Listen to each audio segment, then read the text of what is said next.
Okay, so now we're getting close to being able to add the action script to make all these buttons functional.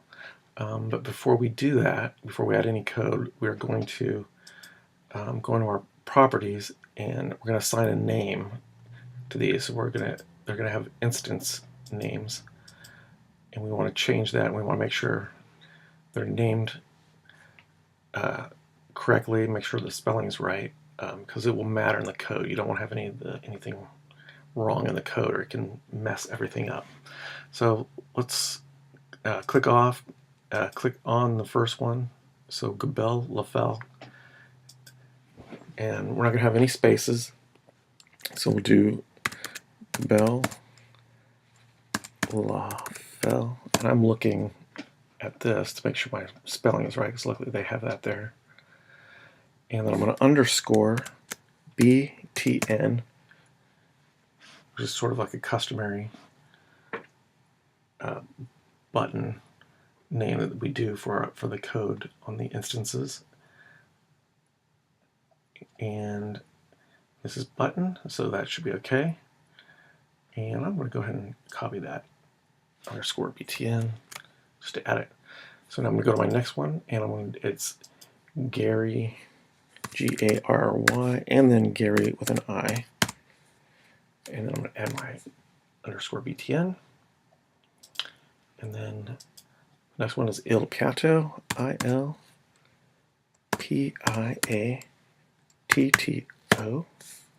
underscore BTN. And then the last one is Pierre Platters, Pierre Platters underscore BTN. Okay, let's make sure everything looks right.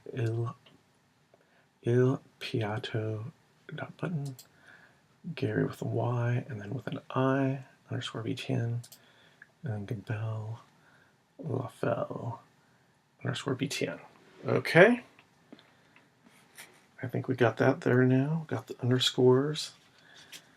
So the next thing we need to do is we're going to have to start adding our code. And so the first thing we want to do before we add any code is we'll create a new layer, and where we're going to add the code is on our actions layer.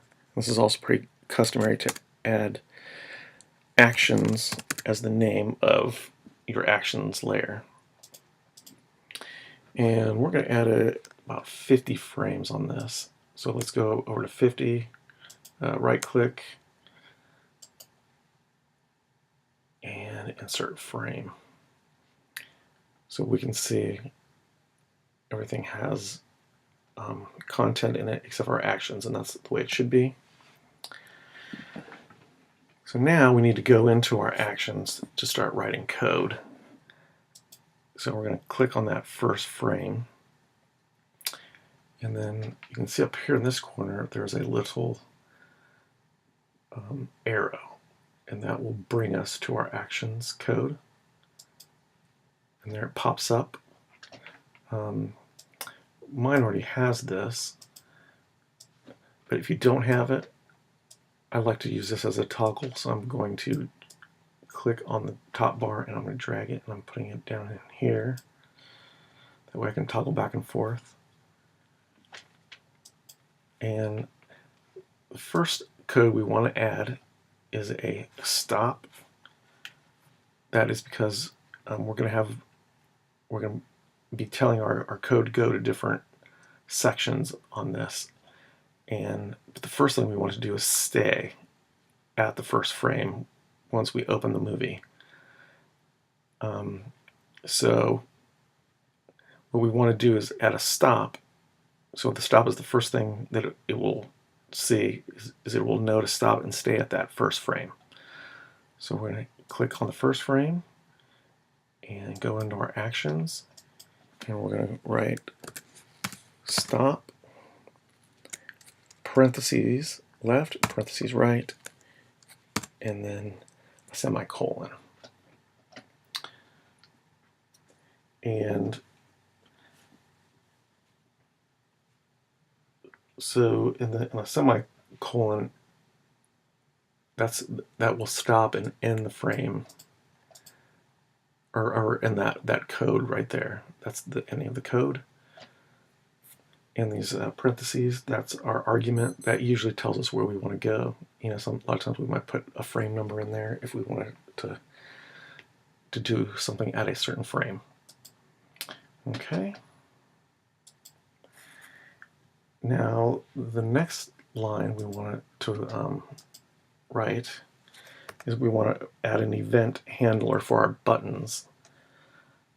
And so what we want is an event, and the events are occurrences that happen in the movie so Animate can respond to, such as like mouse clicks, hovering, or pressing a keyboard button. And so the first handler is an event listener. And so first thing we're going to write is our button name. So I'm actually going to go back. I'm going to toggle out of the actions. I'm going to click back on the button. And you can see back here where we typed in our instance name, this is the first thing we need, because that is the name that the code is going to use. That's what it's going to look for. So it has to be written or typed exactly like that. So sometimes I actually like to copy and paste it. So I'm going to copy, Command C, you can do edit, copy. And I'm going to go back into my actions. Although I need to click on my actions first frame also to make sure I should see my stop button. There it is. I'm going to hit return, go to my second line. And it didn't work, so let me go back. Click on there, click on that. Copy. So that should copy that. Go to my first frame, click on my first frame here. Go into my actions, and let's try that again. Try to paste, edit, paste. And it's not working. I guess I'll type it for right now. So GABELLOFFEL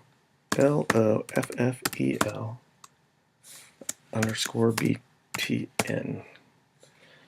Okay, and then the next thing I want to do is hit a period.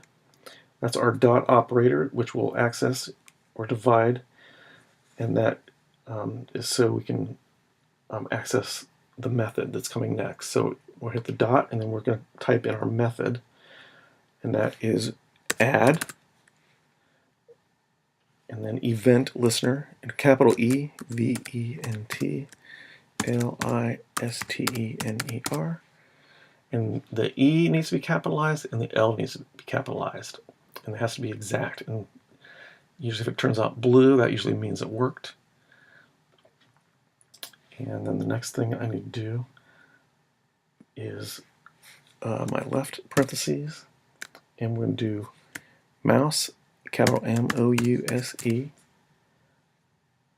and event, capital EVENT, and then dot, and these are going to be capitals, CLICK, comma, and then we're going to name our function, and we'll call it restaurant1. And we'll do our right parentheses and then our semicolon. And so basically what we're doing is adding the event listener, and then we want it to hear the click, the mouse event. So when we click, it's going to recognize mouse event, and that's going to trigger the function, which is what we want next. So the next thing we need to do is write our function, and our function is, we'll start it out writing function with no capital, FUNCTION, space, and we add the name of our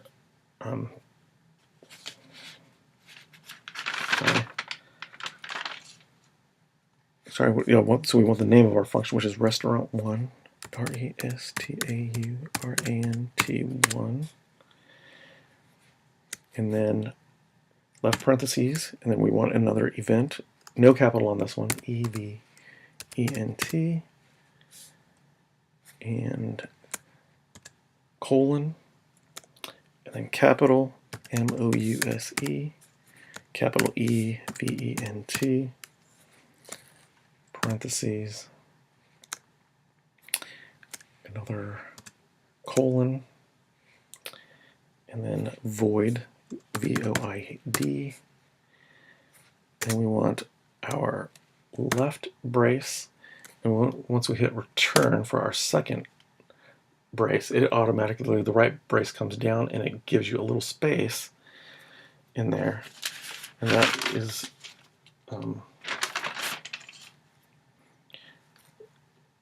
to leave us for our next code, which is what we're going to tell it to do, tell our function what to do or where to go. Let's see, the first one we're going to use is that we're going to do a trace. So trace, and then parentheses, and then our semicolon. And then inside the trace, we're going to do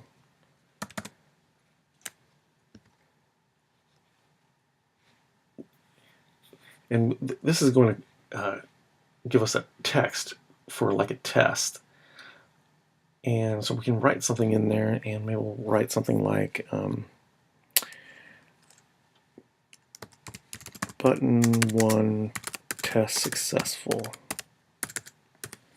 So that when we press the button test, it will write this out for us for now, just to make sure it's working.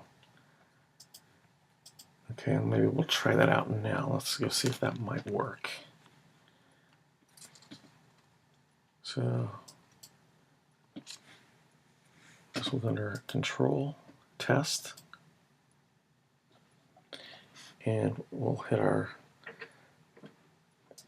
first button, and in here under our output it does say button 1 test successful, which means it worked. So now our first button is successful. So that's a good sign for now. Let's go back into our timeline. Click on the first action line and go into our actions. And the next thing I'm going to do is I'm going to copy and paste that first button,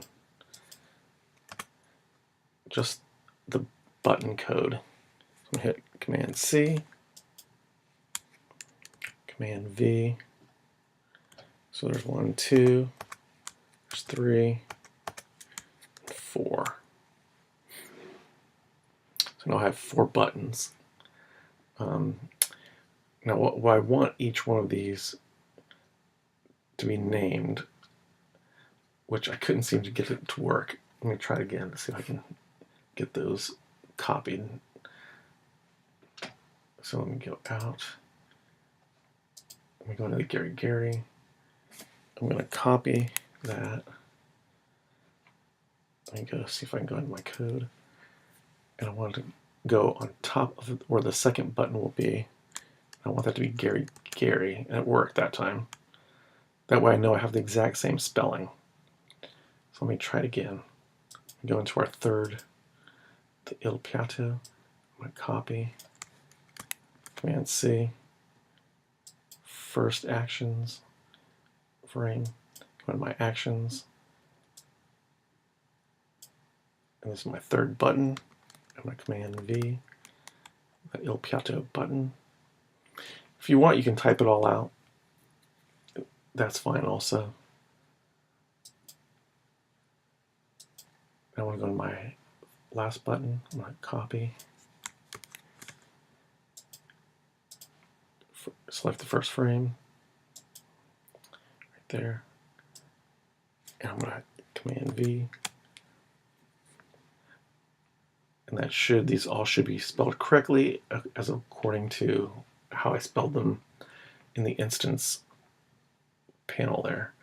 So the next thing I want to do is I want to change my functions, because each one of these functions needs to have its own function. So we can still use restaurant 1 for our first button, but we need to change it a different name for our second one.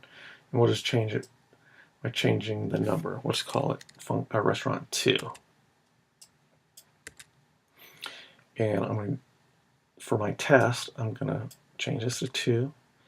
I'm going to change my third function to 3. So change it here, here, and here. And then we'll go over here to our fourth one and just change it to 4, 4, and 4. And hope that this works. Oops. Okay. And control test. And I got button 2 test successful. Here's my first one successful. Here's my third one successful. And my fourth one. So they all work. Good. Close out of that. And I think the next thing we need is our main button and some content so we can go back and forth to show that it's all interactive and it can bring up new content. So that'll be the end of this one.